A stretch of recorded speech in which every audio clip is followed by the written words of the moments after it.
Hello everyone, आप सबका स्वागत है हेल्दी एक्स संडेज पॉडकास्ट के एक और एपिसोड में। आज हमें ज्वाइन कर रहे हैं मिस्टर आदित्य शर्मा और मिसेस गायत्री शर्मा, माउंट आबू राजस्थान से। और आज हम डिस्कस करने वाले हैं फिटनेस के बारे में। ये एपिसोड बहुत एक्साइटिंग होने वाला है क्योंकि फर्स्ट टाइम हमें एज अ होस्ट ज्वाइन कर रही हैं अर्पिता। और ये जो टॉपिक है हमारा, ये इसमें बहुत सारी चीज़ें डिस्कस होंगी। इसमें हम जानना चाहेंगे कि आप दोनों की जर्नी कैसे स्टार्ट हुई फिटनेस के अंदर। प्लीज़ आप थोड़ा अपने बारे में बताइए और अपनी जर्नी के बारे में बताइए। जी Kunal, thank you for this podcast. As हम लोग राजस्थान सिरोही नियर माउंट आबू से हैं और प्योर मारवाड़ी एक सिंपल मिडिल क्लास फैमिली से हैं।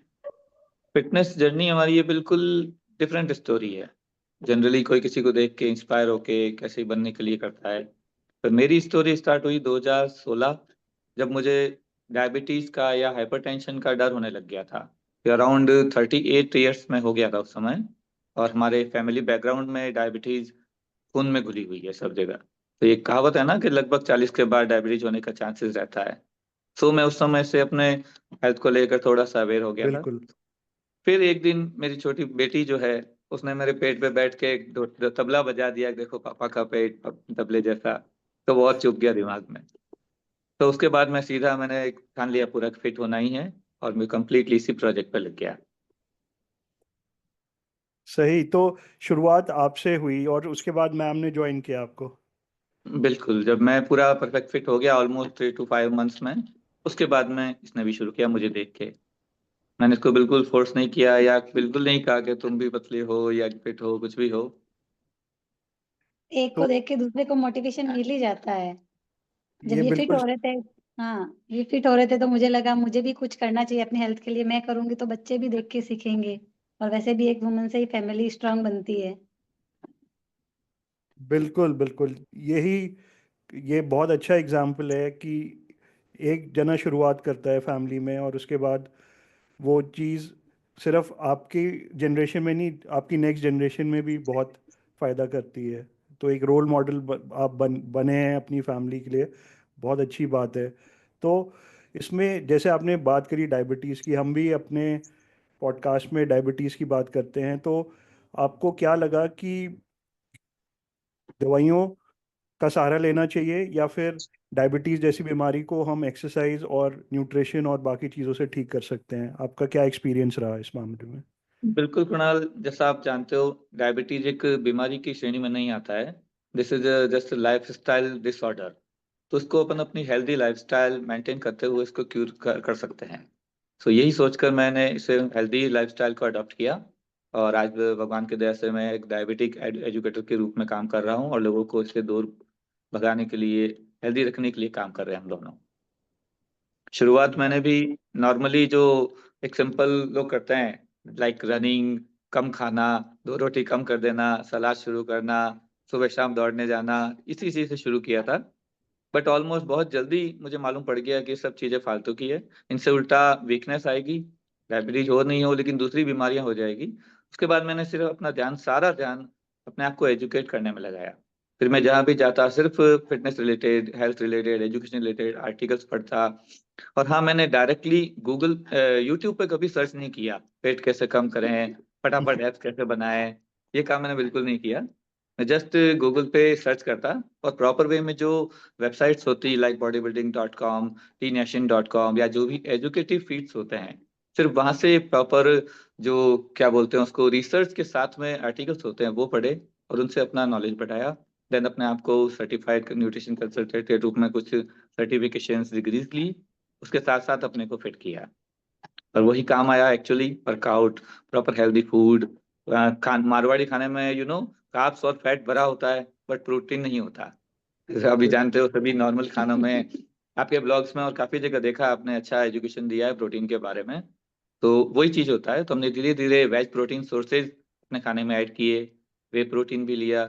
उसके बाद कंटिन्यू इस हेल्दी लाइफस्टाइल को मेंटेन करते हुए, वर्कआउट करते हुए कंटिन्यू ये अचीव किया। इसके साथ राइट। साथ कुणाल, एक बढ़िया चीज और मैंने साथ में ही शुरू कर दी, गायत्री के लिए स्पेशली। जब इसने मुझे कहा कि मुझे भी जिम जाना है, तो हाँ मैंने जी। इसके लिए पूरा जिम ही खरीद लिया। अरे वाह। सीधे मैं कभी तू दूसरों की जिम में मत जा, अपने ही जिम में जाना, और उसको जिम का ओनर बना दिया। बहुत ही बढ़िया, ये तो एक कमाल की स्टोरी है, जो मतलब शुरुआत आपने एक बहुत अच्छी सोच से करी, क्योंकि ये जो बीमारियां हैं आजकल कितनी फैली हुई हैं और दवाइयों से कभी मैनेज नहीं होती। फिर आपने अपने अपने घर वालों को इंस्पायर करा, और आज आप अपना जिम है आपके पास, और आप कितने लोगों की लाइफ इम्प्रूव कर रहे हैं। तो अर्पिता, नेक्स्ट क्वेश्चन आप पूछिए। हाँ, ओके। सो गायत्री जी, मेरा क्वेश्चन आपके लिए है। जैसे आपके बच्चे भी है, उसके बाद आपने जो फिटनेस जर्नी स्टार्ट किया, तो ऐसा होता है ना, जैसे हम लोग जब स्टार्ट करते हैं, स्पेशली फीमेल्स, तो बहुत लोग बोलते हैं कि क्या जरूरत है, आप तो अच्छी दिख रही हो। वैसे जैसे हमारे इंडियन में एक जो वो कॉन्सेप्ट है कि इफ यू आर लुकिंग थोड़ा सा गोल गाल तो अच्छा है ना, आप क्यों कर रहे हो? तो ऐसा तो हुआ होगा, तो आप उनको मतलब कैसे टैकल किया आपने, क्या बोला? एक्चुअली क्या होता है, आप कुछ भी अच्छा करो तो लोग तो बोलते ही है। इवन लोग तो बहुत बात की बात है, सबसे पहले अपने घर वाले ही बोलते हैं कि कहाँ जरूरत है खाना पीना कम करने की, बढ़िया खाना खाओ। मतलब उनके लिए बढ़िया खाना है रोटी सब्जी 2 टाइम खाओ पेट भर के, तो वो खाना होता है। सारी चीजें खाओ, मिठाइयाँ खाओ, तो वो अच्छा खाना है। अगर आपने कुछ भी रेस्ट्रिक्ट किया और प्रोटीन पी लिया, दैट मीन्स आपने पता नहीं क्या ही पाप कर दिया। स्टेरॉइड ले ली। वो चीजें टैकल करने के लिए एक्चुअली क्या, वो माइंडसेट बनाना पड़ता है। मेरा माइंडसेट हो गया था कि मुझे फिट होना है और इनका हेल्प करना है, तो उस चक्कर में मैंने किसी की नहीं सुनी। और फिर आप बच्चों के लिए एग्जाम्पल सेट कर सकते हो, उनको ऐसे डायरेक्ट कहने से वो नहीं मानेंगे कि क्या हेल्दी फूड है क्या नहीं है। आप जैसे जैसे खाओगे वो आपको देखेंगे, तो उनको समझ में आता है कि क्या अच्छा है क्या बुरा है, हमें क्या खाना चाहिए क्या नहीं खाना चाहिए। बिल्कुल। और जैसे एक मदर ही अपने मतलब बच्चों को खिलाती भी है, तो अगर वो इस चीज़ को कंट्रोल करे, तो वो बहुत ही बढ़िया होता है बच्चों के लिए। और मेरा और एक क्वेश्चन है, जो कि है आजकल मैं बहुत ज़्यादा देखती हूँ, मतलब आप अगर वर्कआउट का बोलो, तो फीमेल्स में एक रहता है ना कि आप वेट लिफ्ट कर रहे हो तो आपका वो मेंस जैसे मसल्स बन जाएँगे, you know, I will look muscular type, तो वो नहीं करना चाहती है। वो बस बहुत थोड़ा कार्डियो या एकदम लाइट वेट कुछ करना चाहते हैं। तो उनके लिए आप क्या बोलना चाहते हो? आपका क्या मतलब मैसेज है उनके लिए कि वेट लिफ्ट क्यों करना चाहिए, या वो करने से क्या आप माने मैनली दिखने लगोगे? ऐसा क्या है, आप बताओ? उनके लिए क्या मैसेज देना है आपको? देखो अर्पिता, इसके लिए अब टाइम वैसे बहुत आगे निकल गए हैं कि बोलने की जरूरत नहीं है। मैं खुद को ही बता देती हूँ कि आप मुझे ही देख लो। अगर वर्कआउट वर्कआउट करने से मेनली होते हैं, तो फिर मैं कब की हो गई होती। एक्चुअली होता ये है कि मिसकंसेप्शन बहुत ज्यादा फैले हुए हैं कि मेनली फीमेल्स में कि वो वर्कआउट पहले तो निकलते ही नहीं है वर्कआउट करने के लिए। और फिर भी अगर थोड़ा बहुत सोच भी ले कि वर्कआउट करना है, तो वो वर्कआउट का उनका मीनिंग होता है सिर्फ थोड़ा वॉक कर लो या रनिंग कर लो। मतलब ट्रेडमिल से आगे वो जाएंगे ही नहीं। और ना उनको कोचेज एक्चुअली बोलते भी नहीं है। उनको ये जिम्मेदारी होती है कोचेज की कि आप उनको समझाओ, बताओ कि स्ट्रेंथ ट्रेनिंग के फायदे क्या हैं। ये आपको एंटी एजिंग में हेल्प करते हैं, आपकी स्ट्रेंथ बढ़ाते हैं और हर फैक्टर में वर्क करता है। इसलिए वर्कआउट ज़रूरी है। अगर आपका फैट लॉस होगा तभी तो आपके मसल्स अच्छे दिखेंगे, और मसल्स होंगे बॉडी में अच्छे तो आप ऑल टाइम अच्छे दिखोगे। आपको एक्स्ट्रा कुछ भी करने की ज़रूरत नहीं है, अच्छा खाना और अच्छा वर्कआउट। मेनली इसमें थोड़ा सा एजुकेशन की कमी होती है, चाहे मैन हो चाहे वुमेन हो, मसल से दूर भागते हैं। अगर किसी जनरल मैन को भी कहा हो कि मसल्स बनाने हैं, तो वो कहते हैं नहीं नहीं, मुझे सिर्फ वेट कम करना है, मसल्स नहीं बनाने हैं। उनको एक्चुअली मीनिंग ही पता नहीं व्हाट इज मसल्स। तो एजुकेशन बहुत जरूरी है। फिटनेस फील्ड में एजुकेशन अवेयरनेस अभी तक ये मानते हैं कि 1 to 4% ही है। नहीं, बिल्कुल सही कह रहे हैं आपकी। एजुकेशन की कमी की वजह से ही लोग मिसकंसेप्शंस में फंसे हुए हैं, जिसकी वजह से वो दवाइयों पे हैं, या फिर जो जी। लाइफ जी सकते हैं नहीं जी पा रहे हैं। जैसे आपने जब चेंजेस करे घर में, तो जो बच्चों की डाइट में चेंजेस आए, तो उससे आपको क्या बेनिफिट दिखा कि बच्चों में क्या इम्प्रूवमेंट्स आ रहे हैं? बट हमारी डाइट या एक्सरसाइज शुरू करने से सबसे पहले बच्चों में चेंजेस जो आया वो आया टॉफी और बिस्किट, या जो अननेसेसरी जो पैकेज फूड आते थे, वो बच्चों ने खाने कम कर दिए। क्योंकि सिर्फ शुरुआत में वही खाते, हम लोग खाते नहीं थे। प्लस हमको हेल्दी खाते देख उनके भी दिमाग में रहता है कि यहाँ पे अनहेल्दी चीज नहीं खानी है। आखिर पता सबको होता है, अगर कोई आदमी चिप्स या कुरकुरे कुछ भी लेके खा रहा है, उसको पता है कि ये खराब है, फिर भी वो इजी के चक्कर में खा लेते हैं।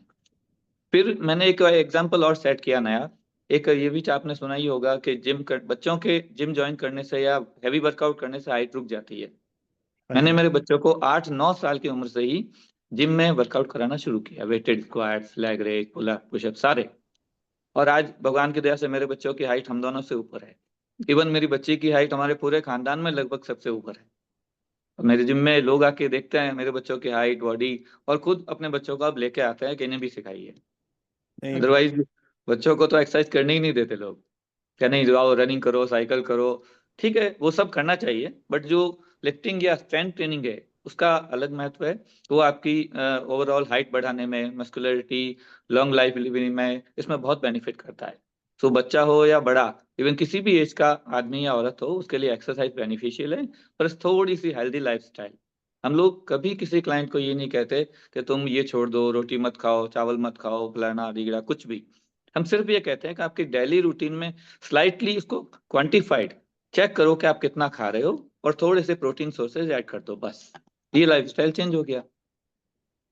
नहीं, बहुत अच्छी बात है कि बच्चों, ये जो मिसकंसेप्शन है कि हाइट रुक जाएगी स्ट्रेंथ ट्रेनिंग से, इसकी वजह से बहुत लेट स्टार्ट करते हैं कुछ लोग जिम, और उससे कोई फायदा नहीं है, क्योंकि जो बोन्स का डेवलपमेंट है हमारा, स्ट्रक्चर का, वो बिल्कुल सर।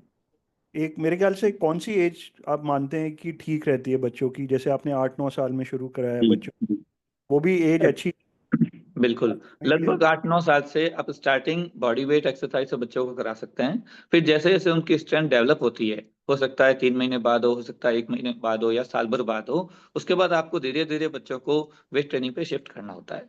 तो ये हाँ जी। नॉर्मली 8 से 12 साल के बीच की एज सबसे बेस्ट है एक्सरसाइज शुरू करने की। क्योंकि जनरली 15 से 19, 18-19 की साल तक की जो हाइट या बॉडी स्ट्रेंथ बढ़नी होती है वो एक बार बढ़ जाती है। 19 हाँ साल जी। के बाद जनरली हाइट नहीं बढ़ती है। तो ये मौका अगर चूक गया तो फिर ग्रो नहीं हो पाएंगे। हाँ जी। तो जब आपके अंदर चेंजेस आने लगे आपकी फिजिक में, आपकी हेल्थ में, तो जो आपके आसपास आपके घर वाले हैं, रिलेटिव्स हैं, आपके फ्रेंड्स हैं, तो उनका क्या रिएक्शन था? उनमें कोई पॉजिटिव इन्फ्लुएंस आया? उन्होंने भी शुरू करा? कैसा रहा? सबसे पहला जो रेस्पॉन्स था वो as usual, first they laugh, then they will copy, then they will ask for advice, same हाँ टू जी। सेम। सबसे पहले तो हंसना शुरू किया। जितने भी हमारे पास पड़ोस वाले, मेरे साथ में को फॉलोवर्स हैं, ऑफिस वाले सारे, क्या करेगा, क्या करना है तेरे को, जाके इन सैलरी मिल रही है, बढ़िया है, कुछ नहीं होना है इनसे। जब सब तरफ से ये कर करा के थक गए और मैं अपने रास्ते चलता रहा, फिट हो गया, तो फिर नेक्स्ट स्टेप, बहुत बढ़िया कर लिया, अब बस बहुत है, इससे ज्यादा मत करना, अब छोड़ दे, फिट हो गया, बहुत अच्छा है।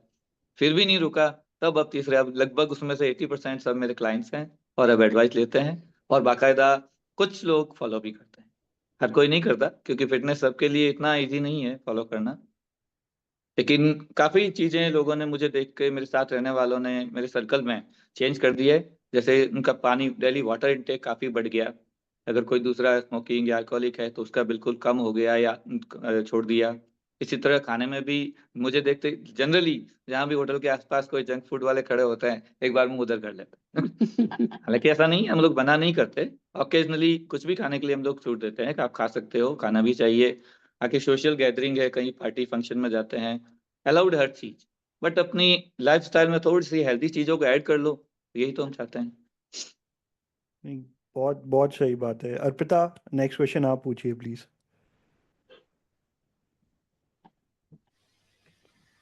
अ, जब आपने ये चेंजेस लाना शुरू किया, मतलब मैं गायत्री जी से ये पूछना चाहती हूँ, तो आपके बच्चों का क्या रिएक्शन था? लाइक मतलब उनको कैसा फ़ील हो रहा था कि अच्छा मम्मी अभी जिम जा रही है एंड ऑल दैट? तो पहले-पहले देख के, क्योंकि वो तो हैबिचुएटेड नहीं थे इन सब से, तो पहले-पहले देख मैं के उनका रिएक्शन कैसा था? वो कैसे रिएक्ट किया इन मतलब नहीं, एक्चुअली स्टार्टिंग मैंने घर से वर्कआउट करके ही की थी, क्योंकि हम जहाँ रहते हैं एक्चुअली सिरोही में, वहाँ इतना जिम का था नहीं उस टाइम क्रेज, और जिम थे तो भी बहुत, मतलब सिर्फ मेल्स के लिए थे, तो फीमेल मतलब कोई जाती नहीं थी। तो ये सोच के ही हमने फिर अपना जिम ओपन किया कि जब मैं ही नहीं जा सकती हूँ तो वहाँ फीमेल कैसे आए, और उन सब लेडीज को या जो भी गर्ल्स वगैरह अच्छे से आके प्रॉपर वर्कआउट कर सके, उनको ट्रेन कर सके, इसलिए हमने अपना जिम ओपन किया। तो जब घर पे वर्कआउट करती थी तो बच्चों को पता चल गया कि हाँ भाई मम्मी कुछ अच्छा कर रही है, तो वो साथ में स्टार्ट खुद ही कर देते थे। और ये मतलब जो फिटनेस जर्नी है, उससे आपको क्या फ़ायदा मिला? मतलब क्या-क्या चीज़ें हैं, जैसे आप मतलब होते हैं ना, जब after 30 women start feeling back pain, knee pain, बहुत सारी प्रॉब्लम्स आती है, तो आपको क्या-क्या लगता है कि बहुत रिलीफ मिला है विदाउट मेडिसिन? अगर आप ये जर्नी नहीं स्टार्ट करते, तो शायद वो सब के लिए आपको बहुत परेशानी होती या आपको मेडिसिन लेना पड़ता। तो ये क्या-क्या चीज़ें हैं जो आपको लगता है आप मतलब बहुत हेल्प हुआ इससे? अर्पिता देखो, अभी जो बोलते हैं ना कि एक लाइफ में टर्निंग पॉइंट आता है सबके, तो वो मेरे 28 में आया था, जैसे 30 से थोड़े 2 साल पहले ही। तो फिटनेस में आना मेरे लिए टर्निंग पॉइंट था। अब आ गए तो बहुत अच्छा फ़ील होता है, क्योंकि आप वो लाइफ जी रहे होते हो जिसके लिए लोग सोचते हैं कि हाँ, काश मैं भी ऐसी दिखती, मैं ऐसी होती, मैं ये सब कर पाती। तो सब कर सकते हैं, लेकिन आपको थोड़ा पेशेंस और रखना पड़ता है और डिसिप्लिन के साथ आप करते रहो। और ये जो जनरल प्रॉब्लम्स होती है, सब वुमेन्स में होती है। और आप अभी, जैसे मैं 38 हूँ, तो 35 के बाद आपको पता है पेरीमेनोपॉज़ स्टार्ट हो जाता है। तो उसमें हार्मोनल इम्बैलेंस और थोड़ा मूड स्विंग्स ये सब चलते ही रहते हैं। तो वो बहुत कम हो गया है, क्योंकि हार्मोनल चेंजेज़ हैं तो वो तो होंगे ही बॉडी में, लेकिन रेगुलर वर्कआउट और राइट न्यूट्रिशन से आपको बहुत बेनिफिट मिल जाता है इन सब चीज़ों से लड़ने में। नहीं तो नॉर्मली नहीं मिलता है। नॉर्मली आपको ये सब चीज़ें बहुत ज़्यादा फेस करनी पड़ती है। इसके अलावा पिता गायत्री ने एक अलग स्पेशल चीज अचीव की है, जो मतलब सभी औरतों के, आदमियों का भी सपना होता है, 6 pack abs.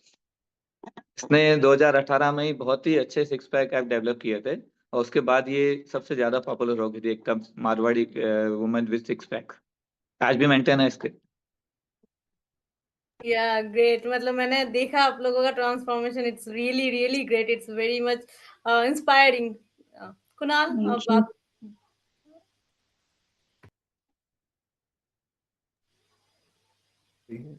Congratulations Gayatri ji, ये तो बहुत इंस्पायरिंग बात है। जितना डिसिप्लिन 6 पैक्स बनाने के लिए चाहिए, फिर उसे मेंटेन करने के लिए चाहिए, तो थैंक ये यू। तो आपने एक मिसाल खड़ी करी है। और इसके अलावा जैसे आप मारवाड़ी फूड आप लोग लेते हैं, तो इसमें क्या चेंजेस करें, मतलब क्या चेंजेस किए जा सकते हैं किसी भी तरह के फूड में, जिससे कि वो ज़्यादा हेल्दी बनाया जा सके? देखिए कुणाल, एक्चुअली क्या होता है कि आपको डेली बेसिस पे आप सारी चीज़ें नहीं खा सकते। ऐसे नहीं है कि आप दाल-बाटी रोज़ खाओ और आप सोचो कि मैं फिट रह जाऊँ, वो पॉसिबल नहीं है, क्योंकि उसमें बहुत हाई कैलोरीज़ होती है।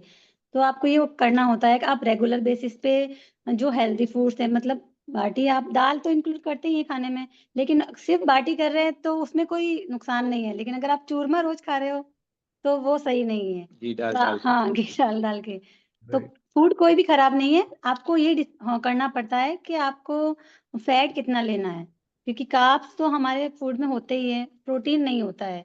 तो आप फैट को कम करके अगर प्रोटीन इंटेक बढ़ा दो अपने खाने में, तो आप कोई भी फूड आइटम खा सकते हो, कोई दिक्कत नहीं है। और अपना फाइबर इंटेक पूरा रखो। हाँ जी। तो इसमें जैसे कैलोरीज के पीछे लोग बहुत परेशान होते हैं कि कैलोरीज कितनी ली जाएं। आपको क्या लगता है कि कैलोरी से ज़्यादा बढ़कर ज़रूरी है कि आप कितना बैलेंस कर रहे हैं प्रोटीन, कार्ब्स और फैट्स को? हुँ, हुँ। आपको क्या ना, लगता है? अगर गोल ओरिएंटेड है आप कि मुझे इस टाइम में ये अचीव करना है, तो आपको सारी चीज़ें ध्यान रखनी पड़ती है, लाइक कैलोरीज़ और मैक्रो सब कुछ, ठीक है? और अगर आपको सिर्फ़ एक ऐसा है कि मुझे फिट रहना है, हेल्दी रहना है लाइफ़ लॉन्ग, तो आपको बैलेंस मील का ध्यान रखना पड़ता है कि मुझे अपनी थाली में ये सब चीज़ें चाहिए। मतलब नहीं कहते हैं अतरंगी थाली होनी चाहिए खाने में, बस वो कि कलरफुल खाना खाओ, इसमें आपके फैट, कार्बोहाइड्रेट और प्रोटीन और फाइबर सब आ जाए। मतलब वही सिंपल चीज जो हमने अपनी हाँ जर्नी जी। में की थी, ये आज भी कर रहे हैं। कोई भी टारगेटेड लेना है कि आज मुझे बॉडी फैट अपना 25% टू 15% करना है, 10% बॉडी फैट डाउन करना है, या मसल्स डेवलप करना है, तो ये गोल ओरिएंटेड हो गया। अब इसके लिए आपको नेक्स्ट 90 डेज या 3 मंथ्स जो चूज किए हैं, उसमें अपना कैलोरी इंटेक पूरा प्रॉपर मैक्रो के साथ में लेना पड़ेगा कि इतनी कैलोरी मुझे अचीव करनी है, डेली कैलोरी या वीकली कैलोरी, कितना प्रोटीन इंटेक रखना है, फैट कितना लेना है, वो सब टारगेटेड अपन क्वांटिफाइड डाइट फॉलो करेंगे तो अचीव हो पाएगा। लेकिन आप ये चाहते हैं कि आज मेरा 70 kg वेट है और बस ये ऑलमोस्ट मैं मेंटेन रखूं और बढ़े नहीं, और साथ में मेरी हेल्थ भी सही रहे, तो इसके अकॉर्डिंग आप विदाउट काउंटिंग कैलोरीज जस्ट आपका फूड है टोटली कंट्रोल कर सकते हैं। कभी फिक्स में डिनर में 3 चपाती, सलाद एक कटोरी दाल चावल साथ में थोड़ा या इस तरह की चीजें खाऊंगा, प्लस वेज या नॉन वेज जो भी प्रोटीन सोर्सेज हैं वो आप ऐड कर लेंगे। ऑलमोस्ट 0.8 to 1 ग्राम अगर आप अपना बॉडी वेट का प्रोटीन लेते हैं तो more than enough in starting. तो आप वो ले सकते हैं। वेज सोर्स में आप tofu, paneer, soya chunks etcetera add कर सकते हैं। अदरवाइज एग, चिकन, फिश जो भी प्रोटीन सोर्सेज के ऊपर ले सकते हैं। कुछ भी इनमें अवेलेबल नहीं हो या लेने में दिक्कत हो तो you can go for way protein, जिसको बहुत ज्यादा स्टेरॉइड की तरह से मार्केट में फैला रखा है कि सबसे खराब होता है। राइट। और जैसे सोया चंक है तो उसमें कुछ क्वालिटी हमें देख के लेनी चाहिए, कुछ जैसे बाजार में जो मिलता है सामान उसमें जी का कितना बड़ा जी। असर होता है? इसमें सिर्फ यही कहूंगा मैं जनरली, बस ये क्लीन और सही साफ होना चाहिए। जो ओपन मार्केट में मिलता है, लूज बोलते हैं जिसको, जो रेट कम आती है थोड़ी सी, उसमें कंकर आते हैं काफी हद तक। तो वो हाँ अगर जी। सही ढंग से नहीं लिया जाए तो पथरी या किडनी स्टोन का कारण बनता है। तो उससे हाँ जी। बेटर है आप जो पैकेज्ड वाले आते हैं किसी भी कंपनी का, बस वो साफ और अच्छा जेन्युइन प्रोडक्ट आप देख के ले सकते हैं। सोया चंक्स वो एक दो बार यूज करते हैं तो मालूम पड़ जाता है इसमें कितना कचरा है या कोई प्रॉब्लम है। राइट। क्वालिटी, आजकल अडल्ट्रेशन और क्वालिटी का बहुत बड़ा प्रॉब्लम है, तो लोग कई बार वहाँ भी मात खा जाते हैं। हम्म ये तो इसके देखो हिट एंड ट्रायल ही होता है कि आपके वहाँ कौन सा अवेलेबल है उसको देख के ही आप यूज कर सकते हैं। बस जहाँ तक मेरा एक्सपीरियंस है, जो लूज होते हैं उनमें क्वालिटी बेकार आती है। इससे बढ़िया आप किसी भी कंपनी का ब्रांडेड का पैकेज्ड आइटम ले सकते हैं। आजकल ऑनलाइन भी मिलते हैं सारे, 1 kg 2 kg 5 kg। और सबसे cheap protein source I think soya ही है, हाँ तो जी। आप हाँ जी। आराम से यूज कर सकते हैं। राइट। और जैसे जैसे आपका फेवरेट, मतलब आपकी फेवरेट मिठाई कौन सी होगी जब आप कभी खाना चाहते हैं? अरे वीकेंड चल रहा है, ऊपर से लास्ट वीक चल रहा है ईयर का, तो मिठाइयाँ मिठाइयाँ हैं। बाय द हाँ वे जी। मेरी फेवरेट मिठाई रसमलाई है। और जब मैं रसमलाई। खाने बैठता हूँ तो कटोरी नहीं गिनता हूँ, जितनी पड़ी होती है वो सारी खाता हूँ।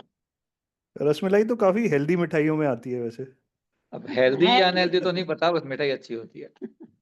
हेल्दी तो क्या है, इसलिए क्योंकि उसमें शुगर, मिल्क और यही चीज होती है ना, टोटली छेने की मिठाई टाइप होता है। तो राइट। स्लाइटली शुगर, दूध और पनीर या चना यही चीज है। हाँ आप कोई हाँ। भी ले सकते हैं। मिठाई मिठाई है, वो तो डिपेंड करता है आप कितनी खा रहे हैं उस पर। हाँ जी। मैम, आपकी कौन सी फेवरेट है मिठाई? मैं तो बहुत स्वीट हूँ, तो मुझे सारी मिठाइयाँ पसंद है। एक्चुअली ऐसा कुछ है नहीं पर्टिकुलर कि ये, क्योंकि हमारे यहाँ राजस्थान में घर का जो बनता है मतलब सारा ही बहुत अच्छा बनता है। जैसे आप दाल बाटी चूरमा ही समझ लो, तो उसका जो हाँ। चूरमा होता है वो भी फेवरेट है। अब सर्दियों में गाजर के हलवे बनेंगे तो, लेकिन ये चीज़ एक आपको उसी टाइम में कंट्रोल रखना होता है कि आपको कितना खाना है। अगर आप सही अमाउंट में खाते हो लिमिटेड, तो कोई चीज़ नुकसान नहीं करती है। मिठाई से मैं कुणाल एक चीज आपको और कहना चाहूंगा इसमें, वही हाँ जी। जैसे डायबिटीज वाली बात। अगर किसी कारण से जैसे डायबिटीज हो गई, डॉक्टर ने कह दिया मीठा नहीं खाना है, तो आपको जिंदगी भर फिर मीठा छोड़ना है, फिर थोड़ा थोड़ा टुकड़ों पे रहोगे, दवाई भी लोगे, फिर कभी खा भी लिया तो दवाई लेके कंट्रोल करने में रहोगे। इससे बेटर है आपकी ओवरऑल हेल्दी लाइफस्टाइल जो कि हमने सेट किया है, ये करने के बाद हम लोग जी भर के जब चाहें मिठाई खाते हैं। यही बताने के लिए मैं कह रहा हूँ। मैं कभी बाहर भी जाता हूँ पार्टीज में, फंक्शन में, तो लोग मुझे खाता हुआ देख के एकदम यूं बिलीव नहीं करते हैं, कह रहे आप तो डाइट पे रहने वाले हो, इतनी मिठाइयाँ कैसे खा रहे हो। मेरी थाली जी। में ऑलमोस्ट मिठाइयाँ ही रहती है जनरली, बाहर जब भी जाता हूँ। तो वो इसीलिए हम खा पाते हैं क्योंकि हमको पता है कि आज हमने 3000 कैलोरीज या हैवी कार्बोहाइड्रेट खाए हैं, तो हम इसको 2 दिन में कवर कर लेंगे। वापस कितना एक्सरसाइज करना है, आगे बैलेंस क्या करना है, कार्ब्स 2 दिन डाइट में से कट कर दिया वो बैलेंस हो जाएगा, प्रोटीन इंटेक थोड़ा और बढ़ा दिया, फैट को मैनेज कर लिया। तो ये थोड़ा सा लाइफस्टाइल चेंज करके हम जिंदगी भर अपनी मनपसंद चीजें खा सकते हैं, एंजॉय कर सकते बिल्कुल। और ये कंट्रोल लाने के लिए शुरू में थोड़े डिसिप्लिन, मेहनत की हैं। ज़रूरत राइट है, और राइट। धीरे धीरे आप खुद ही फिगर आउट कर लेते हैं कि हम हम्म। कहाँ तक जा सकते हैं, कहाँ हमें हाथ रोकना है। एक बार आपको 2 से 4 महीने थोड़ा सा स्ट्रिक्टली मेहनत करना पड़ेगा, लेकिन वो आपको लाइफ टाइम बेनिफिट देगा। बिल्कुल। बिल्कुल। अर्पिता? यस, तो मैं पूछना चाहती हूँ कि वर्कआउट के मामले में जैसे वर्कआउट का ऐसा कुछ है कि मेन के लिए कुछ डिफरेंट, वुमेन के लिए डिफरेंट, या all can follow same kind of workout? नहीं, मसल ग्रुप तो सेम ही होते हैं। इंटरनली बॉडी तो वर्कआउट तो सेम ही कर सकते हैं, बस वो इंटेंसिटी पर डिपेंड करता है कि स्टार्टिंग कैसे करनी है किसी को। और जैसे जैसे आप ग्रो करते जाते हैं, वर्क आपकी स्ट्रेंथ बढ़ती जाती है, आप वर्कआउट अपनी चाहे जो फॉलो कर सकते हैं, इसमें कोई इश्यू नहीं है। वर्कआउट के बारे में थोड़ा सा गोल ओरिएंटेड भी होता है। या आप जैसे जनरल हेल्थ के लिए आए हैं तो ओवरऑल बॉडी पार्ट साथ में कर सकते हैं, मिक्स वर्कआउट बोलते हैं स्लाइटली। नए क्लाइंट या पहली बार जो शुरू कर रहे हैं वो धीरे धीरे mix workout slowly reps add करते हुए फॉर्म को करेक्ट करते हुए कर सकते हैं। जैसा गायत्री ने बताया, मैन वुमेन लगभग बॉडी पार्ट सेम है, तो आपको सारे वर्क ऐसा नहीं होता है कि ये स्क्वाट सिर्फ औरतों के लिए होता है मैन करेंगे तो ऐसा हो जाएंगे। सारे बॉडी पार्ट सारे वर्कआउट्स दोनों कर सकते हैं, दोनों गोल ओरिएंटेड, और आपके रैप सेट या आपके गोल पे डिपेंड करता है कि आपको कितना हैवी करना है कितना लाइट करना है। ठीक है, इसमें भी आपने बिल्कुल सही क्वेश्चन पूछा, बहुत सारा होता है। जनरली ट्रेनर्स होते हैं वो लड़कियों को सिर्फ लेग करवाएंगे और अपर बॉडी चेस्ट बैक छोड़ देंगे कि आपके काम का नहीं है।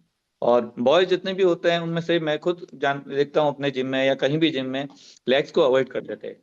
और थोड़ा सा हमारे कहने का ये फर्क है, आज हमारे जिम में जो भी लोग आते हैं वो ज्यादा से ज्यादा लेग पे फोकस करते हैं और इस मामले में काफी अवेयरनेस हुई है।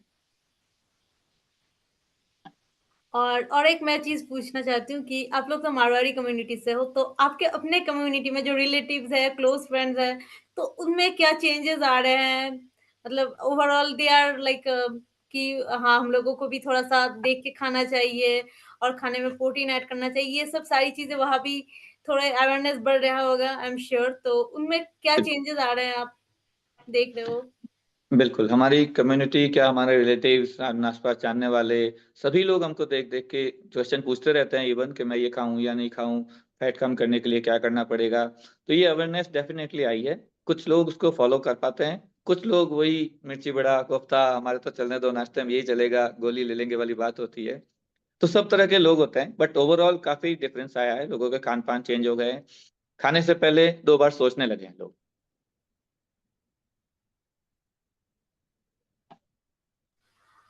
अच्छा, और मेरा और एक सवाल है, वो ये है कि ये फिटनेस जर्नी में ये जो नींद है, फिर स्ट्रेस है, इन सब का कितना आपको लगता है कि ये कितना इन्फ्लुएंस करता है? क्योंकि काफ़ी टाइम देखा जाता है लोग मतलब कुछ लोग होते हैं ओवर एंथुसियास्टिक, वो बोलते हैं कि मैंने 2 घंटा सोया पर फिर भी मैं जिम जा रहा हूँ। तो ये क्या सही अप्रोच है या हम लोगों को इसमें थोड़ा-सा मॉडरेशन लाना चाहिए कि नहीं अगर हम ठीक से नहीं सोए तो शायद इंजरी हो सकती है या कुछ हो सकता है तो उसको थोड़ा-सा लाइटली लेना चाहिए, क्या आप क्या बोलना चाहेंगे इस पे? अर्पिता, नींद का बहुत बड़ा रोल है, थोड़ा नहीं। जनरली जो वर्कआउट करते हैं उनका जो मसल्स रिकवरी है वो स्लीप सोने पर ही होती है। तो कम से कम 6 से 8 घंटे की नींद बहुत ही जरूरी है एक हेल्दी एडल्ट के लिए, और वर्कआउट करते हैं तो 7 से 8 घंटे कंपलसरी है रिकवरी रेस्ट के लिए। अगर आप रेस्ट नहीं करोगे 2 घंटे 3 घंटे जाके वापस जिम जाके, तो आप 3 दिन 4 दिन चला लोगे, उसके बाद आपकी बॉडी एकदम रिकवरी करना कम हो जाएगा और स्ट्रेस उल्टा मेंटली एंड फिजिकली स्ट्रेस बढ़ेगा और वो फायदे की जगह आपको नुकसान देगा। आप अगर 6 दिन या 7 दिन या 4-5 दिन वर्कआउट करोगे बट 2 दिन भी नींद आपकी पूरी नहीं हुई तो ये नुकसानदायक रहेगा आपकी ओवरऑल हेल्थ के लिए। इसमें मतलब जैसे आपने स्लीप का रोल बताया, इसके साथ साथ सुबह की धूप और पानी का इंटेक भी सही रहना चाहिए, इसके बारे में आप क्या कहना चाहते हैं? बिल्कुल कुणाल, सबसे पहली हेल्दी एडवाइस यही होती है आपका वाटर इनटेक। डेली जो आपका वाटर इनटेक है ये थोड़ा ज़्यादा होना चाहिए। नॉर्मली कोई भी न्यू क्लाइंट आता है पहली बार हमारे पास तो वो यही कहता है मैं दिन में 3 ग्लास पीता हूँ या 4 ग्लास पीता हूँ या मैक्सिमम 8 ग्लास यानी कि 2 लीटर अराउंड। हम लोग उसको 5 से 7 दिन सिर्फ पानी पीने पर भी फोकस कराते हैं कि आप कम से कम 2.5-3 लीटर तक पहुंच जाएं। एवरी 30 मिनट में अगर 1 ग्लास पानी पी ले तो लगभग ये गोल आराम से पूरा हो जाता है। फिर उनकी शिकायत आती है कि सर अब तो टॉयलेट बहुत आ रहा है, हर आधे घंटे में वापस टॉयलेट के लिए भाग रहा हूँ। तो ये बिल्कुल नॉर्मल प्रोसेस है, जितना आप हाइड्रेट रहेंगे बॉडी उतना ही वाटर स्टोर करना छोड़ के आपका टॉयलेट यूरिन में निकाल लेगी। जवाब है। तो बिल्कुल नॉर्मल है ये, पानी ज्यादा पीना चाहिए। इसके अलावा सुबह की धूप बहुत ही जरूरी है, प्राकृतिक विटामिन डी अपने कोशिश से मिलता है, तो जहां तक हो सके जितना हो सके आप सुबह की हल्की गुनगुनी धूप में अगर बैठे तो वो आपके ओवरऑल हेल्थ के लिए बहुत ही बेनिफिशियल है।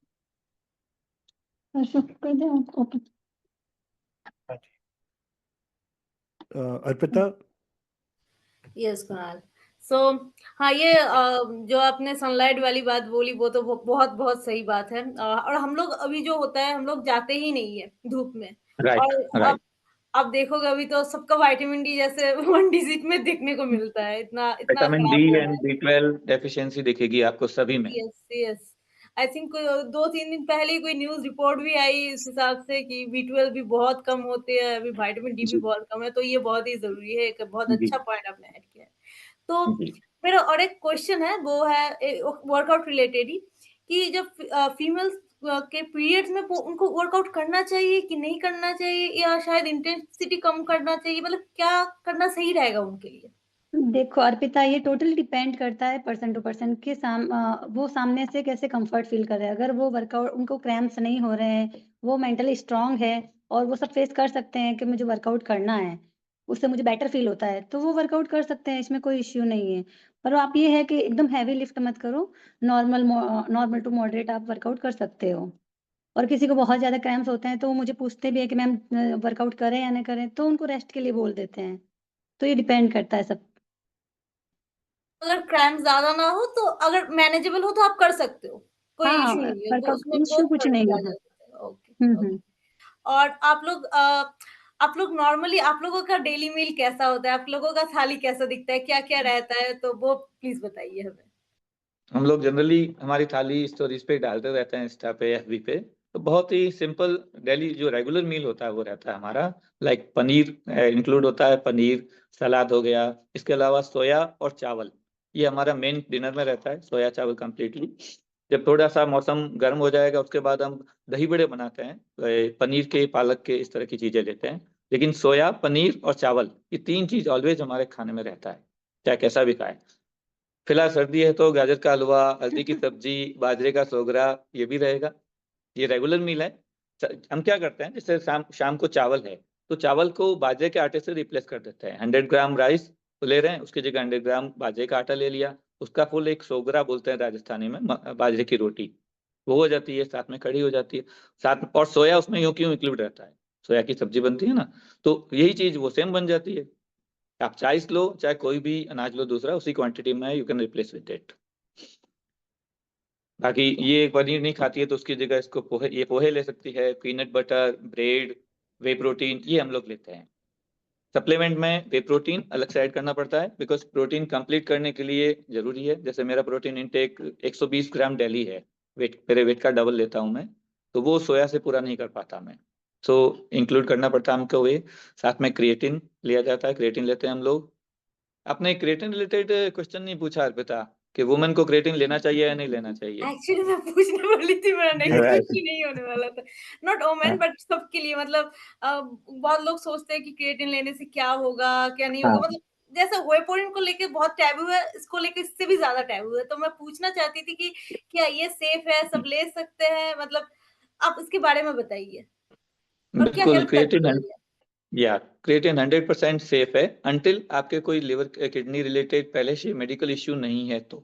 उसके बाद जैसे ये सबसे बड़ा मिथ आता है क्रिएटिन लेना है तो पानी ज्यादा पीना पड़ेगा, ऐसा करके आता है बहुत कुछ, जनरली डिब्बे पे भी लिखा हुआ आता है 5 to 7 लीटर्स। तो हम तो पहले से ही ऑलरेडी कह रहे हैं कि आप कुछ भी करो, हेल्दी लाइफस्टाइल अपनाओ, तो फर्स्ट रूल यही है कि वाटर इनटेक आपका डेली बढ़ाता है। More than 3 litre are good enough. अगर 4 to 5 हो जाता है तो बहुत ही बढ़िया, बट 3 लीटर से ऊपर कोई भी डेली वाटर इनटेक बढ़िया होता है। ये लेने के बाद आप आराम से क्रिएटिन ले सकते हैं। अगर आप वर्कआउट करते हैं तो क्रिएटिन सिंपली आपके मसल बिल्डिंग में, लिफ्टिंग में हेल्प करता है। ये कुछ भी नहीं करता बेचारा, सिर्फ बॉडी में जो एक्स्ट्रा एटीपीज होते हैं, एडिनोसिन ट्राइफॉस्फेट्स, एनर्जी का सोर्स है, इमीडिएट एनर्जी क्रिएट करता है, उसमें हेल्प करता है। मैन एंड वुमेन दोनों यूज कर सकते हैं इसको। और ओवरऑल ये muscle building plus fat loss में कैसे हेल्प करता है, जब मसल बिल्डिंग होगा तो ऑटोमेटिकली फैट लॉस में होगा ही होगा। तो ये ऑलवेज बेनिफिशियल है दोनों के लिए। इसको बिल्कुल सेफली कंज्यूम कर सकते हैं। नॉर्मली 3 ग्राम पर डे होता है डेली। और एक काफ़ी चलता है, लोग बोलते हैं कि मेरा वज़न ज़्यादा हो गया तो मैंने चावल छोड़ के रोटी खाना स्टार्ट कर दिया। राइट बहुत कॉमन है, हम बहुत सुने हैं, आप लोग भी। आलू का भी बहुत करते हैं कि आलू नहीं खाना, उससे गैस हाँ, होती है, फैट बढ़ती है ना। फैट बढ़ती यस। है। आप लोग आप कह रहे, आप तो जानते हैं, जनरली ये क्वेश्चन मुझे जो भी करता है कि सर चावल छोड़ दूं, फैट नहीं बढ़ेगी इससे, ये आलू, तो मैं उसको कहता हूँ भाई आप एजुकेटेड हो, जस्ट गूगल पे सर्च करो how much fat in a potato, 100 gram rice, answer क्या आएगा, ऑलमोस्ट जीरो। बेचारों दोनों में, आलू और चावल में फैट तो होती ही नहीं ना, ओनली कार्बोहाइड्रेट होता है। तो और वो भी कैलोरीज के ऊपर डिपेंड करता है कि आलू में कैलोरीज भी बहुत कम होती है, अप्रोक्सीमेटली 65 कैलोरीज होती है 100 ग्राम आलू में।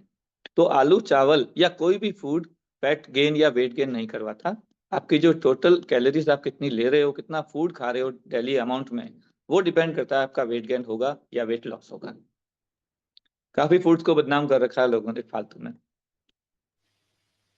और कुणाल आप और हाँ कई कई जगह तो जिम्स में मैंने ये भी सुना है कि आप जिम करिए, आपका जो आपने सुबह डाला भी था शायद इंस्टाग्राम पे हाँ, कि आप जिम राइट करिए राइट। और आपका फैट मसल में कन्वर्ट हो जाएगा। ये कोई आलू अरे डालेंगे और सोना निकलेगा, वो वाली बात वही कर। वही सेम है। ऐसे कई क्लाइंट आते हैं कि मेरा सिर्फ पेट पे फैट है भैया, इसको ऐसे करके यूं करो, यहाँ चढ़ा दो, मसल्स बना दो। मैं कहा भाई ये कोई ऐसी चीज नहीं है जो कन्वर्ट हो जाए। These are completely different, fat and muscles. और ये जो स्पॉट रिडक्शन की मिथ है कि लोग क्रंचेस मारते रहते हैं जिम में जाके, उनको लगता है उससे पेट खत्म हो जाएगा, तो ये कितने मैं लोगों को देखता हूँ कि वो बेचारे इसी में लगे रहते हैं जिम में। बिल्कुल सर। तो ये कुणाल, ये एक ऐसा मिथ है जो आप, मैं या कोई भी फिटनेस इन्फ्लुएंसर इसको अभी तक खत्म नहीं कर पाया है, और पता नहीं आगे होगा भी या नहीं होगा। रोज मैं भी समझा समझा के थक गया, ऑनलाइन ऑफलाइन, कि पेट की एक्सरसाइज से पेट कम नहीं होता। एक सिंपल एग्जांपल देता हूँ पेट के लिए मैं, कि एक बॉल है, उसको आप रजाई में या किसी भी बड़े कपड़े में, रुई में लपेट कर उसको मारोगे बैट से, तो उस पर कोई असर नहीं होना है। वैसे ही पेट के चारों ओर जो फैट की लेयर है, वाइसरल फैट, जो अपने वाइटल ऑर्गन्स को प्रोटेक्ट करने के लिए होती है, ये सिर्फ आपको बर्न करने से ही, कैलोरी डेफिसिट से, आपके एक्टिविटी लेवल बढ़ाने से या किसी भी कारण से बर्न करने पर ही खत्म होगा। इसको सीधा आप कितनी एक्सरसाइज करो, कितना ही पेट पे मुक्के मरवा लो, क्रंच कर लो, सिटअप्स कर लो, दौड़ लो, भाग लो, खत्म नहीं होगी। फैट बर्निंग का जो प्रोसेस है वही होगा, और जहां जहां से होना है वो बॉडी डिसाइड करेगी किस ऑर्गन से कैसे पहले जाएगा। पर ये फिक्स है कि टमी और उसके अराउंड से सबसे लास्ट में जाएगा, और आएगा सबसे पहले। ये बात आप कितनी भी समझाओ, कुछ लोग मानते हैं लेकिन ज्यादातर लोग नहीं मानते हैं, और फिर दूसरे दिन आके वही, सर सिटअप करने हैं, नेप्स पे जाना है, ये करना है। इवन ज्यादातर लोग तो आते ही हमको सीधा ये कहते हैं कि मुझे बाइसेप चेस्ट की एक्सरसाइज नहीं करनी, सिर्फ पेट की एक्सरसाइज कराओ। अब उनको कितना बड़ा समझाना भारी पड़ता है कि सिर्फ पेट की एक्सरसाइज से पेट कम नहीं होगा। आई थिंक अर्पिता भी कुछ पूछना चाहेगी इस बारे में। यस, एक्चुअली मैं इनसे, इन दोनों से इनका फेवरेट वर्कआउट पूछना चाहूंगी। आप स्वीट पूछ रहे हो तो बिल्कुल मैं बिल्कुल। वर्कआउट पूछना चाहूंगी, क्या करने में सबसे मजा आता है? मतलब ऑब्वियसली आपका रूटीन है एंड ऑल, बट जी होता है ना, एक वर्कआउट होता है जो फेवरेट होता है, कि उस दिन ज्यादा मजा आता है कि हाँ आज जाना है जिम क्योंकि ये वर्कआउट है। तो ऐसा कौन सा बताओ है? आप। ऐसे तो मैं अगर ये जिम में अवेलेबल होते हैं तो मैं कोई भी वर्कआउट बहुत मजे से करती हूँ। बट अगर बैक वर्कआउट मेरा ऐसा है कि मेरा बिल्कुल जीरो मूड होगा तो भी मैं बहुत अच्छे से कर लूंगी। मेरा फेवरेट है डेडलिफ्ट। हालांकि मेरे 2018 में एक बैक इंजरी हुई थी, मैं घर में गिर गया था, तो उसकी वजह से नस दब गई थी L5 L4 में, तो उसकी वजह से मुझे डेडलिफ्ट और स्क्वाट्स मना है। बट फिर भी मैं रैक डेडलिफ्ट करता हूँ क्योंकि मेरी फेवरेट है, और ऑलमोस्ट हर तीसरे दिन मैं डेडलिफ्ट करता हूँ। ये भी एक तरह से आप ये कह सकते हैं कि अगर प्रॉपर वे में प्रोटेक्शन और सही फॉर्म में किया जाए तो आप एक्सरसाइज कोई भी कर सकते हैं विदाउट इंजरी। अगर इंजरी की बात करें तो ऐसे कुछ क्लाइंट्स होते हैं जिनके सर्वाइकल में पेन है, इशू है, राइट। तो उनके लिए क्या एक्सरसाइजेस ठीक रहती हैं? जनरली हम सबसे पहले, एक ऐसा कोई क्लाइंट आता है तो उसकी मेडिकल रिपोर्ट्स देखते हैं, उनके क्या कंडीशन है, क्या मेडिसिन चल रही है, उनके डॉक्टर ने क्या एडवाइस दी है। उसके बाद में उसको स्लाइटली, बहुत धीरे धीरे, लाइक सर्वाइकल है तो उनको हम फॉरवर्ड बेंडिंग या आगे ज़्यादा डायरेक्ट वेट वाली एक्सरसाइज नहीं करवाते हैं, बहुत ही लाइट लाइट सिटिंग एक्सरसाइज करवाते हैं, उनको कंफर्टेबली फील होता है। सर्वाइकल के अलावा ज्यादा कुछ लोग नी पेन वाले, नी ऑपरेट किया हुआ आते हैं लोग, लोअर बैक वाले काफी लोग आते हैं, कई तरह की मेडिकल कंडीशन, बीपी वाले लोग आते हैं, तो उनकी कंडीशन हम पहले देख के उसके अकॉर्डिंग ही उनको वर्कआउट सजेस्ट करते हैं। हाँ जी। अगर कोई फैट लॉस में इंटरेस्टेड है, मतलब एक्चुअली क्या होता है कि लोग वेट लॉस के लिए आते हैं लेकिन उन्हें ये नहीं राइट। समझ पाते कि वेट में मसल भी आ जाता है, पानी भी आ जाता है, फैट भी आ जाता है। बिल्कुल सही। तो अगर हेल्दी वेट लॉस का मतलब फैट लॉस हम मानते हैं, राइट?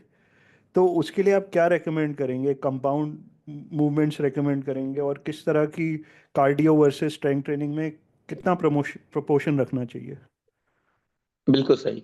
मैं जो भी मेरे क्लाइंट्स को ट्रेनिंग देता हूँ तो उसमें यही चीज का ध्यान रखता हूँ सबसे पहले, कि इनका सिर्फ फैट लॉस हो, मैक्सिमम फैट लॉस हो, मसल लॉस नहीं हो, या 0 के बराबर, बहुत ही कम हो। तो उसके लिए हम लोग सबसे पहले तो उनका न्यूट्रिशन फिक्स करते हैं, लाइक उनका प्रोटीन, उनके टोटल कैलोरी इनटेक, उसको फोकस करते हैं। उसके बाद वर्कआउट में जैसे आपने कहा, तो सबसे पहले हम लोग स्ट्रेंथ ट्रेनिंग, वेट ट्रेनिंग देते हैं, जिसमें कंपाउंड मूवमेंट और आइसोलेशन मूवमेंट दोनों का कंबाइंड वर्कआउट प्लान होता है। 3 से 4 कंपाउंड एक्सरसाइज, उसके बाद 2 से 3 आइसोलेशन एक्सरसाइज स्मॉल पार्ट की, देन 5 to 10 मिनट या 20 मिनट का HIIT high intensity cardio training होता है। नॉर्मली जो सिंपली कार्डियो कहलाता है, आधे घंटे तक बस चलते रहो, वॉक करते रहो, मूवी देखते रहो या रनिंग करते रहो नॉन स्टॉप, ऐसा हम लोग नहीं करवाते हैं। 5 to 10 मिनट का हाई इंटेंसिटी वर्कआउट कराते हैं, लाइक स्किपिंग हो गया, बैटल रोप हो गया, या रनिंग भी होती है तो 30 सेकेंड्स के 10 सेट करवाते हैं रनिंग, स्प्रिंटिंग के सेशंस देते हैं अलग अलग। इस तरह से उसका मिक्स वर्कआउट क्रिएट करते हैं। राइट। अर्पिता? हाँ, सो हाँ, डेडलिफ्ट से याद आया, deadlift is my favourite too. Okay okay, great. हाँ, मेरे को बहुत मजा आता है करने में। तो ये होता है ऐसे, अब दिसंबर आ रहा है तो जिम में तो बहुत लोग अभी आना स्टार्ट करेंगे कि न्यू ईयर रेजोल्यूशन है, बॉडी बनाना है, और फिर राइट। 1 महीने भी नहीं करते। तो मतलब आपको क्या लगता है कि क्यों, मतलब वो स्टार्ट करते बहुत एंथुसियाज्म से, मैंने देखा है ये कि उनको एक्चुअल में मतलब करना होता है कि नहीं करना है इस time, but some people can't continue. तो आपको क्या लगता है, क्या मेंटल इश्यूज रहते हैं, क्या मेंटेलिटी रहती है, या क्या है कि वो लोग छोड़ देते हैं मतलब कुछ दिन करके, और क्या मतलब कैसे वो सस्टेनेबली कर सकते हैं, मतलब इसको मतलब कर सकते हैं कि पूरे ईयर करे, ऐसा नहीं कि 1 महीने में छोड़। तो क्या मतलब क्या चेंजेस उनको करना चाहिए आपको लगता है? अर्पिता, इसके बारे में गोल डिसाइड करना सबसे जरूरी होता है। जो लोग न्यू ईयर मंडे 1 तारीख से जिम ज्वाइन करने आते हैं, वो 15-20 दिन या मैक्सिमम 1 महीना ही आते हैं, क्योंकि वो तय करके आता है कि नेक्स्ट ईयर से जाऊंगा, मंडे से जाऊंगा। फिर 15-20 दिन, महीना भर वेट करते हैं, उन्हें रिजल्ट वो मिलता नहीं जो चाहिए। आते ही मतलब जैसी कंडीशन है और एकदम वो टाइगर श्रॉफ बनना है, महीने भर में वो पॉसिबल नहीं होता। तो उस चक्कर में वो डीमोटिवेट होकर छोड़ देते हैं, और 2 ही ब्लेम लगाते हैं, या तो ये तो जिम खराब है, या फिर कोई मतलब नहीं है यार, अपनी लाइफ ऐसे ही ठीक है। तो वो एक्सक्यूज दे देते हैं कि मैं तो गया तो था जिम, लेकिन बॉडी नहीं बनी इसलिए छोड़ दिया। जो प्रॉपर वे में करना चाहता है, माइंड मेकअप करके आता है, वो कभी भी दिन वार तारीख नहीं देखता, आया, ज्वाइन किया, और एक लॉन्ग टर्म गोल लेके चलता है कि सर मुझे ऐसा फिट होना है। अब कितना टाइम लगेगा हम लोग उसको क्लियर बताते हैं, भाई मिनिमम 3 to 4 या 6 मंथ्स लगेंगे, आपको कंसिस्टेंसी रखना है इस पे। तो वो लोग सक्सेस होते हैं जो लगा सीधा 6 महीने या 1 साल का टारगेट लेके आते हैं। अर्पिता, डू यू नो इसको फिटनेस जर्नी क्यों बोलते हैं? जनरली कहते हैं ना कि मैंने अपनी फिटनेस जर्नी स्टार्ट की है या करूंगा। Why it's called journey? Because अपने को चलते जाना है। फिटनेस वाली लाइन में आए हो तो एक जर्नी की तरह इसको लॉन्ग टर्म थोड़ा सा लेके चलते जाना है। उसके बाद ये जो भी आप 3 या 6 महीने इस जर्नी को दोगे, वो आपके अगले 5 से 10 साल डिसाइड करेगी कि आपकी फिटनेस, आपका हेल्थ, आपका फ्यूचर कैसा रहेगा। और मेरा और एक क्वेश्चन है, जैसे जब आपके जिम में या किसी और जिम में मैं बोल रही हूँ कि जब लोग जाते हैं बहुत ही ओवरवेट, और आप देखोगे ज्यादातर ट्रेनर स्टार्ट करते हैं उनको कार्डियो से, ओके, कि आप Cardio। जंपिंग जैक कर लो 100, एंड बिल्कुल इट्स बिल्कुल वेरी सही है। इंजूरियस फॉर नीज। तो आप क्या बोलना चाहोगे कि जो लोग बहुत ज्यादा ओवरवेट है उनको कैसे स्टार्ट करना चाहिए? कोई भी ओवरवेट या न्यू क्लाइंट है तो उसको बिल्कुल स्लोली स्लाइटली वर्कआउट से स्टार्ट करना चाहिए, लाइक स्लाइटली वॉक कर लिया, रनिंग या जंपिंग जैक या ऐसी हैवी एक्सरसाइज, डायरेक्ट स्क्वाट दे दिया, डेडलिफ्ट दे दी, वो उसके लिए पॉसिबल नहीं होता। तो उसके बॉडी वेट के हिसाब से, उसकी कंडीशन के हिसाब से स्लाइटली धीरे धीरे, जैसे बिल्कुल नया है तो उसको बिल्कुल 2.5 या लाइट जो डंबल अवेलेबल है उससे वर्कआउट स्टार्ट कर सकता है।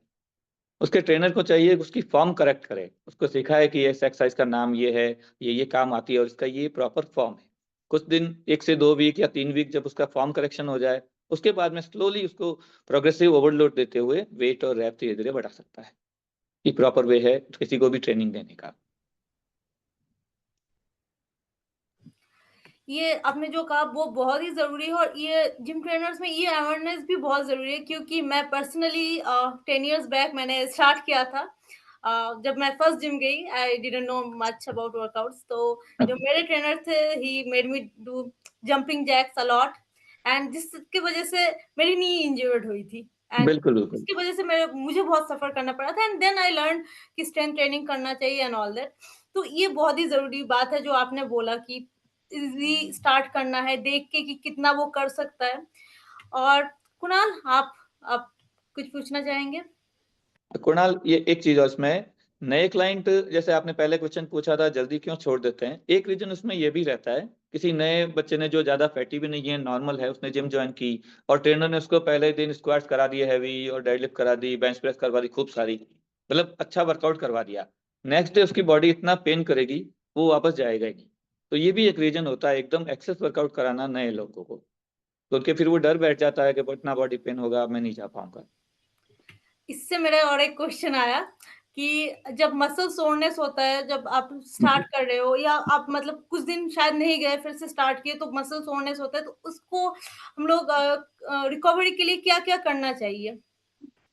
उसके लिए सिर्फ 2 से 3 चीजें मैं रिकमेंड करता हूँ। सबसे पहला तो रेस्ट, जब आपने वापस वर्कआउट शुरू किया है या न्यूली शुरू किया है तो आपके मसल्स में ब्लड सर्कुलेशन बढ़ेगा, मसल्स पे थोड़ा इफेक्ट पड़ेगा, तो सोरनेस कॉमन चीज है। उसके लिए आपको सबसे पहले रेस्ट करना है, जब वाटर इनटेक अच्छा लेना है आपका, रोज जो पानी पीते हो ताकि सर्कुलेशन बढ़िया हो न्यूट्रिएंट का। इसके अलावा थोड़ा सा प्रोटीन रिच फूड बढ़ाना है ताकि मसल की रिकवरी में हेल्प करे। एज यू नो, प्रोटीन ही अपने मसल्स को रिकवर करता है या क्रिएट बनाता है, तो सबसे ज्यादा प्रोटीन आपको फूड में थोड़ा सा ऐड करना है, पानी और रेस्ट। आप मतलब इतना सारा नॉलेज आप ऑलरेडी शेयर कर चुके हैं, लेकिन मेरे पास अब भी सवाल है कि अगर कोई स्टार्ट अच्छा कर अच्छा, रहा है तो उसके लिए आप कौन सा स्प्लिट, मतलब यूजली जो बिगनर के लिए अच्छा रहता है, जो ठीक है। स्टार्ट कर रहा है, कौन सा स्प्लिट यूज करना चाहिए? बिगिनर के लिए जनरली ओवरऑल अगर प्योर बिगिनर है तो उसको स्टार्टिंग में लाइट लाइट मिक्स वर्कआउट करा सकते हैं ओवरऑल बॉडी का, लाइक एक एक बॉडी पार्ट की एक एक एक्सरसाइज, ताकि उसको उस बॉडी पार्ट का नॉलेज भी मिले और उस वर्कआउट उस बॉडी पार्ट पे काम करना शुरू हो जाए। 1 to 2 वीक आप ये वर्कआउट यूज कर सकते हैं। उसके बाद में आप डबल बॉडी पार्ट पे शिफ्ट कर सकते हैं उसको, और डबल बॉडी पार्ट जो स्प्लिट होती है इसको मैं सबसे बेस्ट स्प्लिट मानता हूँ। हाँ फीमेल्स जी। में कई बार हम अपर लोअर बॉडी स्प्लिट भी देते हैं, एक दिन अलग अलग HIIT दे दिया, सेशन दे दिया, एक दिन अपर बॉडी दे दी, एक दिन लोअर। राइट। और कोई इंसान जिसने मतलब फिटनेस पे बहुत ध्यान ना दिया हो पूरी ज़िंदगी, तो आजकल सबको लगता है कि जैसे मिड एज में 40s के बाद तो मेटाबॉलिक प्रॉब्लम्स आनी ही है, मोटा तो होना ही बिल्कुल है, ये बिल्कुल। तो जेनेटिक है जी, ये तो होना ही है, दवाइयाँ तो खानी है। लेकिन जो आप देखिए कि जो हमसे 10 साल बड़ा है एज में, वो भी हमसे ज़्यादा फिट क्यों है? तो क्या मतलब लोगों को मेंटालिटी कैसे चेंज करनी चाहिए कि कोई उम्र नहीं होती फिटनेस? राइट। मतलब आप क्या सलाह देंगे कि आपके एक्सपीरियंस है, क्योंकि आपके पास थोड़े एल्डर लोग भी आते होंगे, तो उनमें क्या बदलाव आया है जिससे लोग मोटिवेट हो सकते हैं? बिल्कुल सही सवाल किया कुणाल आपने। सबसे एल्डरली तो वैसे मैं ही हूँ फिलहाल। आपने शायद मेरी एज कितनी है गैस नहीं की है, तो मैं करेंटली 47 कंप्लीट कर चुका हूँ। आई एम अरे रनिंग वाह। इन 48। तो मेरे से ज़्यादा सीनियर फिलहाल तो जिम में बहुत कम लोग आते हैं, लेकिन जो भी आते हैं इसके अकॉर्डिंग अराउंड 40 वाले 42 वाले, तो पहला सवाल उनको ये कर लेता हूँ, भाई मेरी एज देख, अब तू सोच ले कितना किया है। हम्म। और जनरली जैसे कहा है कि फिटनेस की कोई उम्र नहीं होती, आप चाहे 50 के हो, चाहे 60 के हो, या इवन 70 के भी हो, तो भी फिटनेस जर्नी स्टार्ट करने में आपको कोई नहीं रोक सकता, आप कर सकते हैं, क्योंकि ये सिर्फ आपकी लाइफस्टाइल में थोड़ा सा बदलाव है। आपको कुछ भी स्पेशल छोड़ना नहीं है, ना कुछ स्पेशल एडॉप्ट करना है, सिर्फ आपकी लाइफस्टाइल में बदलाव करने के लिए कोई उम्र नहीं है। ये जब भी करेंगे आपको उसी समय से उसी दिन से फायदा होना शुरू होगा। और फिटनेस में आने के बाद सबसे पहले आपका शरीर बाद में चेंज होगा, आपके मेंटलिटी, आपका माइंड, आपके संस्कार, आदतें, ये पहले चेंज होगी, उसके बाद आपके शरीर पर इफेक्ट पड़ना शुरू होगा। राइट। अ, हाँ अ, अर्पिता यस, तो मेरा और एक क्वेश्चन है, मान लीजिए लोग मतलब कुछ लोग बहुत बिजी है या उन वो जिम नहीं जा पा रहे किसी रीजन से, तो होम वर्कआउट कितना इफेक्टिव रहता है और मतलब क्या क्या वर्कआउट आप सजेस्ट करोगे? कोई जस्ट होम वर्कआउट कर रहा है बस बेसिक फिटनेस के लिए, तो क्या क्या करना चाहिए? बिल्कुल सही अर्पिता, बहुत लोग ऐसे हैं और आगे होते रहते हैं जो अपना रूटीन की वजह से या किसी और कारण से, लाइक महिलाएं हैं जो जिम ज्वाइन नहीं कर पाती आज भी, तो उनके लिए होम वर्कआउट बहुत जरूरी है। उसके लिए उनको कुछ भी स्पेसिफिक वो क्या कहते हैं इक्विपमेंट्स खरीदने की जरूरत नहीं पड़ती। 15 से 30 मिनट अपने लिए देना उनको, सुबह शाम दोपहर जब चाहे। और body weight workouts, without any equipment कोई भी वर्कआउट होता है वो कर सकते हैं। हम लोग इसके लिए फ्रीली अवेलेबल हैं, हमारी एप्लीकेशन है प्ले स्टोर और एप्पल स्टोर पे, टीम स्पार्टा। उसमें हम लोग बॉडी वेट वर्कआउट या किसी भी तरह का हेल्प है वो फ्री में अवेलेबल कराते हैं किसी भी मेल फीमेल को। होम वर्कआउट में जनरली अगर कर सकते हैं वो लोग पुशअप्स पुलअप ये कर सकते हैं, अगर पुलअप बाद नहीं है तो उसके लिए सुपरमैन बॉडी वेट वर्कआउट होता है वो यूज कर सकते हैं। स्क्वाट्स हो गया बॉडी वेट के साथ, लेग रेजेस, क्रंचेस, इस तरह की काफी एक्सरसाइज होती है जो अवेलेबल्स होती है, हम लोग उसके लिए पूरा गाइड करते हैं विदाउट एनी चार्ट्स। और यही कहूंगा मैं, अगर कुछ भी नहीं कर पाओ, लाइक कोई फैटी पर्सन है जिसके नी में प्रॉब्लम है, बैक में प्रॉब्लम है, वो एक्सरसाइज नहीं कर पाएगा तो वो सिर्फ 15 से 30 मिनट स्टार्टिंग वॉक कर सकता है बाहर कहीं गार्डन में, रोड पर या अपने घर के छत पे। सिर्फ उसको अपना एक्टिविटी लेवल बढ़ाना है कि 15 से 30 मिनट में वॉक करूंगा। उसके बाद धीरे धीरे जैसे जैसे हैबिचुअल होगा वो धीरे धीरे चेंजेस होते जाएंगे, बट आपको अपनी डेली शेड्यूल में थोड़ा सा चेंज करना पड़ेगा।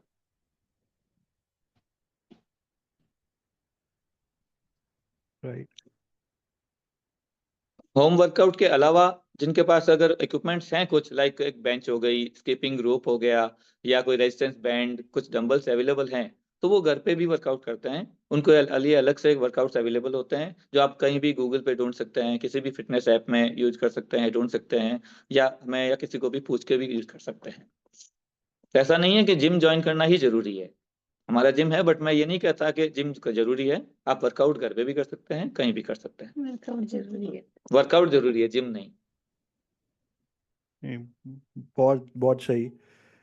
इसके अलावा और कोई मैसेज आप शेयर करना चाहेंगे? हमारे आई थिंक क्वेश्चंस तो कंप्लीट हो गए हैं, लेकिन और कोई मैसेज आप शेयर करना चाहते हैं, कोई और जानकारी शेयर करना चाहते हैं हमारे ऑडियंस के साथ? गायत्री। मेरा सबसे एक ही मैसेज है, चाहे वो मेल हो चाहे फीमेल हो, कि आप आधा घंटा ही दो लेकिन अपनी फिटनेस को जरूर दो, और एक बार खाने से पहले अपनी प्लेट को जरूर ध्यान से देखो कि उसमें क्या जा रहा है पेट में, क्योंकि वही आपका ओवरऑल डिसाइड करता है कि आप क्या बन रहे हो। और अगर आप अच्छे से फॉलो करोगे कोई भी चीज डिसिप्लिन से, तो आपकी फैमिली ऑटोमेटिकली फॉलो करेगी, आपके बच्चे उसे फॉलो करेंगे। आपको उनको अलग से कुछ बताना नहीं पड़ेगा कि आपको वर्कआउट करना है या आपको अच्छा खाना खाना है। बस आप फॉलो करो सही से, तो फैमिली आगे से आगे फॉलो करती रहेगी। तो आधा घंटा खुद के लिए जरूर निकालें। और मेरा तो बहुत सिंपल मैसेज है, प्रोटीन से नहीं घबराएं, जो भी सॉलिड फूड होता है उसी के अंदर आपका प्रोटीन मिल जाएगा। आपके घर में ही जो भी आप खाना खा रहे हो उसी में प्रोटीन है, बस आप उसको ऐड करें, ठीक है। और पेट की एक्सरसाइज करने से पेट कम नहीं होगा। Right, wonderful messages. Dev, Yeah, you I just have one question. या A lot of people do fasting and everything. So, do you? What is your take? Are you interested in? Do you do fasting? Do you? yes, Dev, fasting is good for our total health, and in our traditional fasting is included. But for fat loss, I didn't recommend intermittent fasting or any fasting, because for fat loss, calorie deficit is the main thing. So if you go for fasting or only for weight loss, this is not going to be in sustainable way. Right. Thank you. Welcome. तो I think आपका बहुत बहुत धन्यवाद आदित्य जी और Thank you, Kunal ji. जी। आपने हमें time दिया और आपने अपनी स्टोरी, अपना ट्रांसफॉर्मेशन, अपनी मोटिवेशनल स्टोरी शेयर करी, प्लस आपने इतनी बातें शेयर करी न्यूट्रिशन और फिटनेस के बारे में, टीम स्पार्टा के बारे में। तो इससे हमारे ऑडियंस को बहुत फ़ायदा होगा, और धन्यवाद आपका हमारे शो पर आने के Thank लिए। you. और One more question is, Yeah. do any of you, both of you, have goals to participate in bodybuilding? नहीं, No, actually no. But Gayatri has already wins a few awards in bodybuilding and fitness. Like Gayatri in 2022, she's Miss India Fitness, first runner up. वाह, Wow. Yeah. Our goal is actually not bodybuilding or not any professional bodybuilding type. We are in the field of athletic fitness only. Our goal is to educate our clients in nutrition and exercise field, in fitness field. Okay. Awesome. Arpita? तो thank you guys. और गायत्री जी, आपको तो मतलब आपका इतना सारा चीजें है जो फीमेल्स भी देखेंगी तो they will feel very motivated कि आप कर रही हो, you are wife, a mother and still you are doing so much, तो वो बहुत इंस्पायर्ड होंगी। और मैं खुद पर्सनली बहुत इंस्पायर्ड हूँ आपके वो ट्रांसफॉर्मेशन देख के। तो थैंक यू वेरी मच हमारे शोज में आने के लिए। Thank you. Thank thank you. You. Okay.